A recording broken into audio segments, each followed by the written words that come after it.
Hi there, welcome to Nepi Invest. So every weekend I decide to do some screeners looking for heightened volume and increasing share prices. And when I do those screens, I come out with a plethora of companies and then I whittle that down even further. And what I found this morning was over 30 small cap companies who fits into the criteria I used. Now I've whittled that down even further to bring you 5 hot small cap companies on the ASX. Now, among those other 30 companies that I'm not going to do today, I'm finding a lot of very similar themes among those companies. So I'm finding a lot of small cap mining companies, in particular lithium or any sort of mining company that's associated with EV or anything like that. There's a lot of positive sentiment right now behind that sort of thematic. And the whole small cap mining fits in with my medium term thesis that we're going to see a lot of bullishness within commodities and commodity prices over the next few years. The whole reason I believe that is I think we're going to go through a period of reflation, and usually reflation is good for commodity prices. Now, the only thing that could go against my thematic or my thesis is if governments around the world try to go down the austerity route in dealing with the high debt. But typically the best way to deal with debt is to try to grow your way out of it.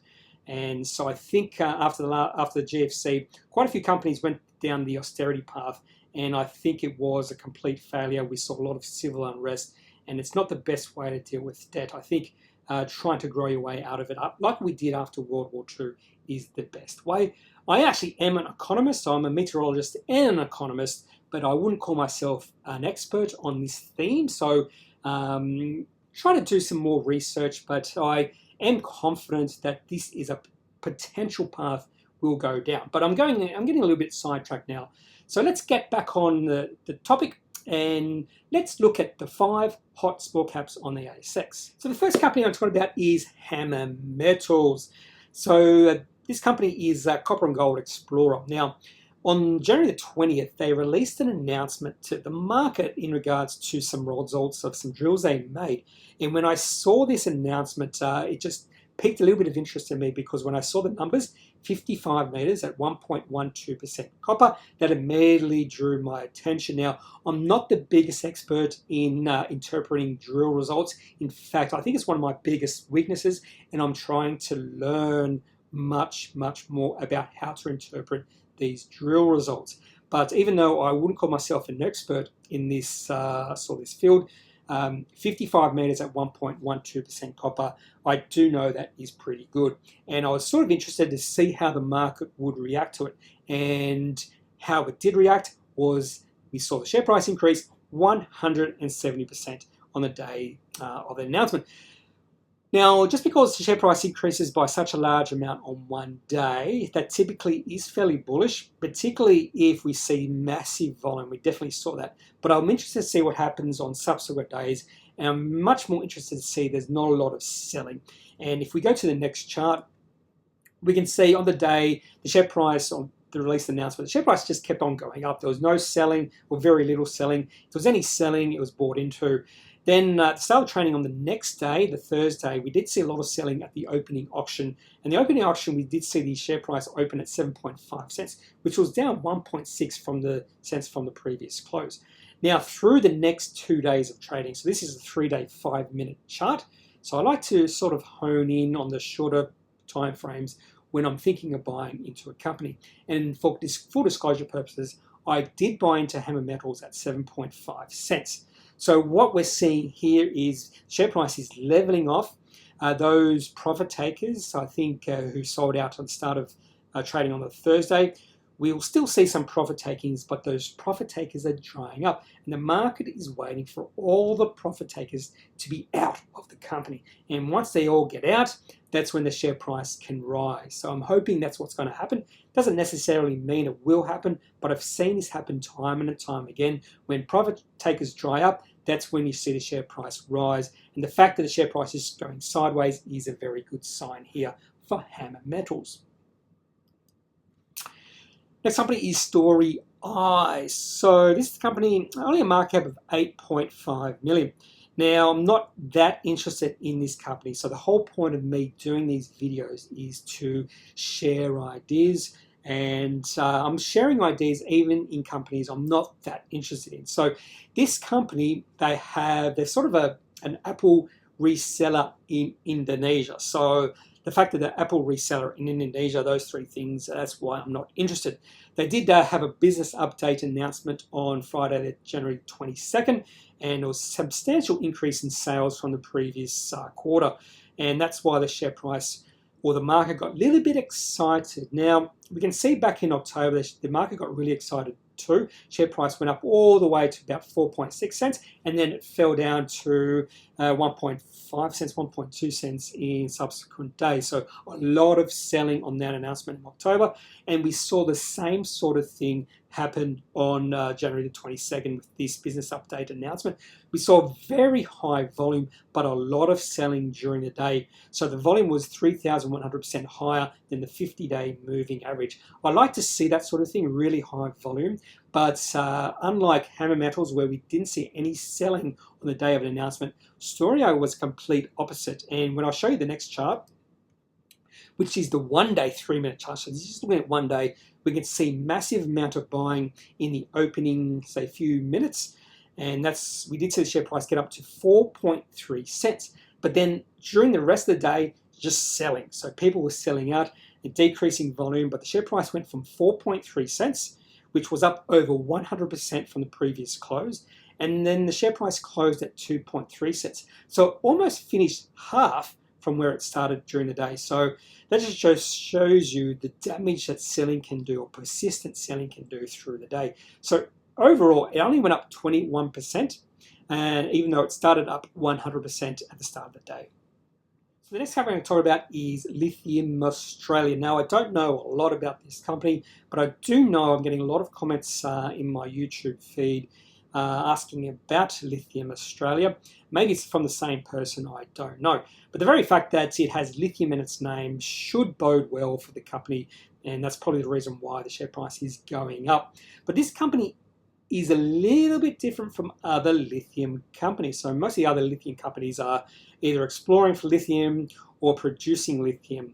Lithium Australia is a little bit different because they do have the exploring, which is the raw materials division, but they have other divisions which, if lithium side of or exploring side doesn't really pay off, they have these other divisions where if it works, they could succeed in those divisions. So for example, they're into battery recycling with EnviroStream. So they have these little subsidiaries and they own 90% of EnviroStream. So that's battery recycling. They also have battery technology, VSPC.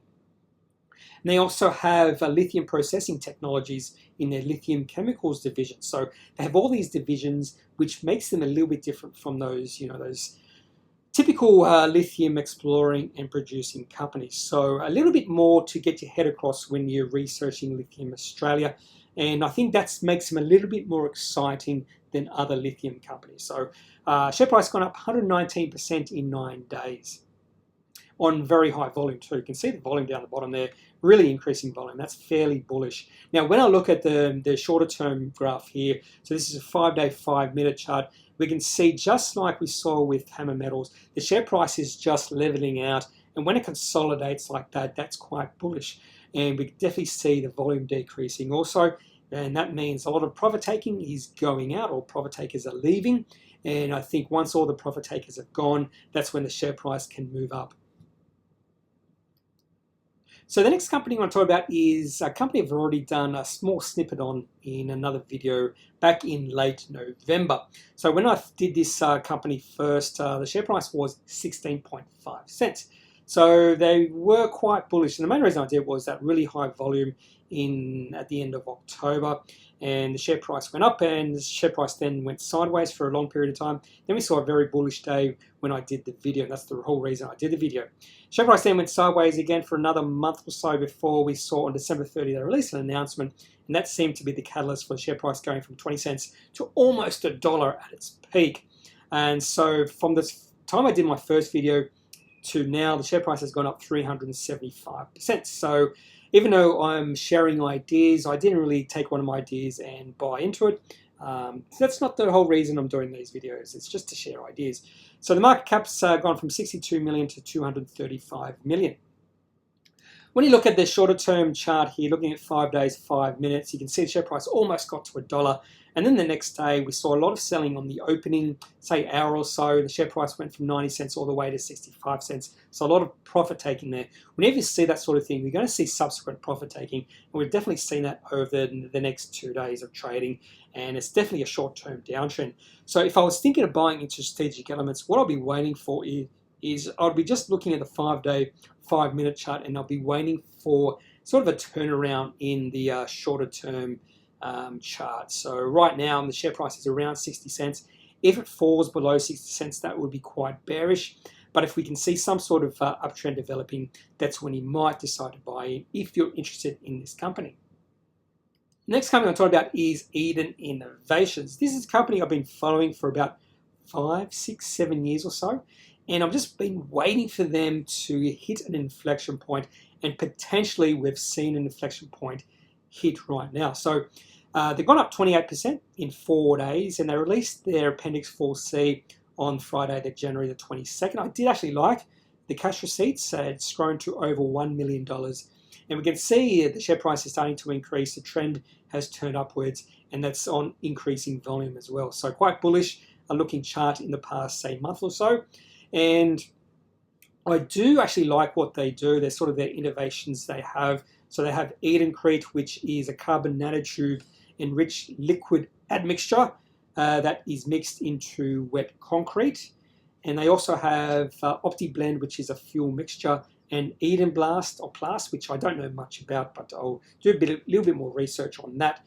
So I do like their innovations. Their Edencrete is becoming approved around the world. It was just approved in Australia, I believe, a few weeks ago, but it's becoming used more and more through infrastructure. And I believe, if you do believe we're going to see a boom in infrastructure around the world, then Edencrete could be a beneficiary of that. So that's all I've got on these 5 hot small cap companies. If you have any questions or any comments about these companies I have mentioned today, leave a comment. If you think I'm nuts or crazy, or if you think I'm wrong, I don't mind you saying that in the comments, because I like to get different points of view, because my point of view can be wrong. So I'm not a financial advisor, and if you do need to seek out financial advice for your own particular circumstances, make sure you seek out someone who is qualified and can speak to your own financial circumstances. That's all for this video. Have a good day. Bye.